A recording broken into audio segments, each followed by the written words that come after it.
आदरणीय, सबसे पहले तो आपका परिचय दें और कृषि में जो है आने का उद्देश्य आप बताएं। देखिए, मैं मूलतः पत्रकार और लेखक रहा हूँ, अभी भी हूँ।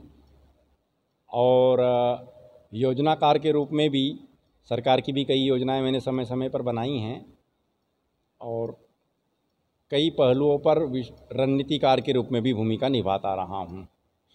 भास्कर राव रोकड़े मेरा नाम है और देश के कई नामी समाचार पत्रों में संपादक पद की भी भूमिका मैंने निभाई है। बताइए, आप क्या पूछना चाहते हैं? बस सर, शॉर्ट में खाली जो है अपने जो 5 मुद्दों को लेके निकले हैं, है ना, शॉर्ट में बिंदुवार बता करके और एक रूपरेखा बता दें कि अपनों ने जो है सीहोर से प्रारंभ की और कहाँ कहाँ जाकर के 138 विधानसभा में। ये जो सम्यक अभियान है, ये शिक्षित बेरोजगार युवाओं की समस्याओं के मूल में जाकर उस मूल को भली भांति समझकर, उसके नेचर को समझकर समाधान की ओर कैसे बढ़ा जाए, इसलिए हमने शुरू किया है। केवल युवाओं के बीच जाके समस्या गिना देने से उनकी समस्याओं का निराकरण नहीं हो सकता। तो युवाओं को संगठित करना, और जब वे संगठित हो जाएंगे तो उनकी संगठित आवाज़ जो भी सरकार होगी उसके तक जाएगी। और केवल जाने से काम नहीं चलेगा कि मनमाना घोषणा करे या कोई मैनिफेस्टो दे दे, ऐसे काम न चले। किस तरीके से निराकरण हो सकता है वो हम खुद सजेशन दे रहे हैं और उन सजेशंस के आधार पर हम उसको लागू करवाना चाहते हैं। उसके लिए हमने 1 जनवरी 2024 को युवा दिवस मनाने का निर्णय लिया है। सारे युवाओं के बल पर युवा दिवस उस दिन मनाएंगे।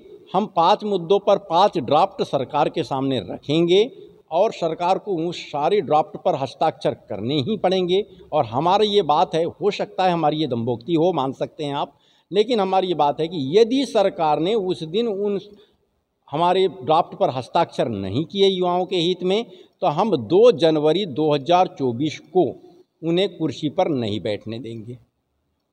अब बात आती है कि ऐसी कौन सी बात है जिसके कारण कि हम चाहते हैं कि उस पर हस्ताक्षर कर दें और उसके बाद में उनको सरकार में बैठे नहीं रहने देंगे। वो बात ये है कि सरकार ने अपनी सुविधा के लिए, अपनी आर्थिक स्थिति को देखते हुए, अपने पर आर्थिक भार को कम करने के लिए सरकारी अधिकारियों कर्मचारियों की सेवानिवृत्ति आयु को 58 साल से बढ़ाते बढ़ाते EPFO की अनुशंसा आदि को शामिल कर दे तो 70 पार होने लगी। तो भाई, सरकारी अधिकारी कर्मचारी सेवानिवृत्ति ही नहीं होंगे तो हमारे युवाओं को नौकरी कैसे मिलेगी? ओवर एज होने की बात आएगी तो मैं तो ओवर एज से भी आगे बढ़ रहा हूँ। ओवर एज होने के पहले ही वे अवसाद की स्थिति में आ जाएंगे, तब क्या होगा? आखिर भविष्य पर पूर्ण विराम लग जाए तब फिर हम उज्जवल भविष्य की संभावना कहाँ देख पाएंगे? इसीलिए हमने 31 जुलाई 2024 की डेट में एक अध्ययन किया है, सरकारी आंकड़े निकाले हैं, तो उससे ये स्पष्ट हुआ कि 5,30,000 अधिकारी कर्मचारी शासकीय निगम मंडल बोर्ड के उपक्रमों सहित सेवानिवृत्त हो जाएंगे। यदि 31 जुलाई 2024 को सेवानिवृत्त होते हैं 5,30,000 और सरकार का संकल्प 1 जनवरी को आता है, तो 7 माह की अवधि में 2024 में 5,30,000 युवाओं को सम्मानजनक सरकारी नौकरी मिल जाएगी। दूसरी बात आती है कि प्राइवेट नौकरियों में और सरकारी नौकरियों में वेतन का भारी अंतर है, भारी शोषण हो रहा है, लेकिन न्यूनतम वेतन संबंधी कोई अधिनियम नहीं है।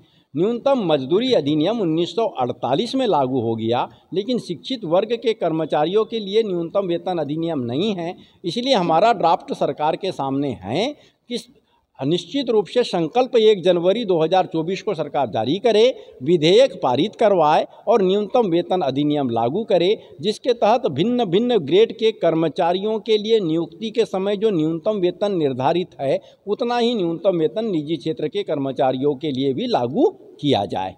तीसरी बात हमारी आती है, BPO और KPO के तहत रजिस्टर्ड कंपनियों को आउटसोर्सिंग के तहत मैन पावर सप्लाई के अधिकार दे दिए गए हैं।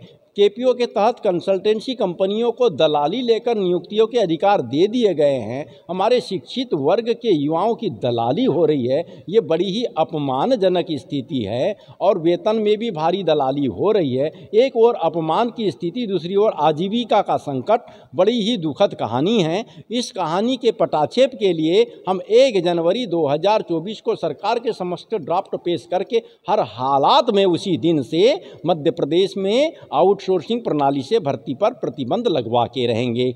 चौथी बात आती है कि जनवरी 2020 में सरकार जो उन विदेशी कंपनियों के आगे झुककर 8 घंटे की शिफ्ट ड्यूटी का प्रावधान BR अम्बेडकर के द्वारा लागू किया गया था, जो कि अंग्रेजों के टाइम में 12 से 14 घंटे की हुआ करती थी, तो उसको पुनः इन्होंने अंग्रेजों का अनुसरण करते हुए पुनः 8 घंटे की शिफ्ट ड्यूटी को 12 घंटे कर दिया है। और इससे अंधाधुंध बेरोजगारी बढ़ गई है, छटनी होने लगी।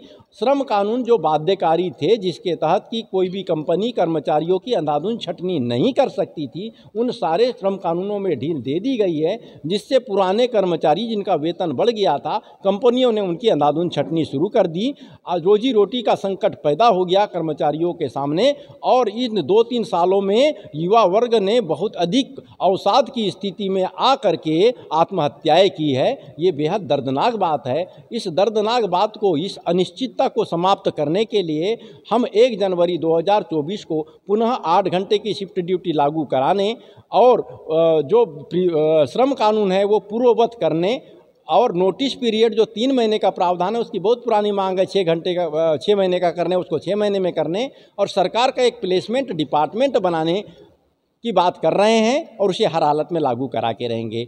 हमारी 5वीं बात है कि आरक्षण के मुद्दों पर बड़ा भारी विचित्र स्थिति हो गई है। 54% की आबादी कोई 14% में कैसे सिमट कर रह सकती है, ये अत्यंत सोचनीय विषय है। असमानता आ गई है। इसको समानता के स्तर पर लाने के लिए, आबादी के अनुपात में आरक्षण सुनिश्चित करने के लिए राज्य सरकार को जातिगत आधार पर सर्वे कराने की छूट है। वो क्यों?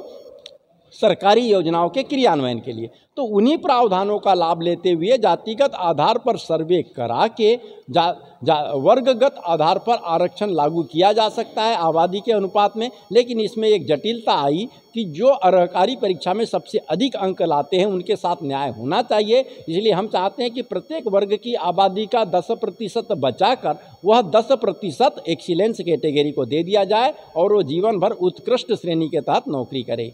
इसी प्रकार मेरा आखिरी पॉइंट ये है कि राजा महाराजाओं के यानी राजघरानों ने महलों और किलों पर, जो कि प्रशासनिक इकाई थे जिसको सरकारी हो जाना चाहिए था, उस पर इनने गलत तरीके से कब्जा करके रखा है। कोविनेंट मर्जर नामक व्यवस्था में किताबें जो मध्य प्रदेश विधानसभा की लाइब्रेरी में, उसमें स्पष्ट दिया हुआ है कि जो राजा महाराजा की सीट पर 1947 के पहले बैठे थे गद्दी पर, वे अपने जीवन काल में महलों और किलों में रहेंगे, उसके बाद नहीं रह सकते। लेकिन इन्होंने, राजा महाराजाओं ने या राजघरानों ने, बाद में लोकतांत्रिक व्यवस्था में सरकार में मुख्य जिम्मेदारी निभाने लगे और इन्होंने अपनी अनुरूप प्रावधान बना लिया और उसके तहत इन्होंने जो गलत तरीके से संपत्ति को प्राइवेट ट्रस्ट और पब्लिक ट्रस्ट बना के रखा था उसको भी लीगल कर लिया, महलों पर भी अपना कब्जा कर लिया।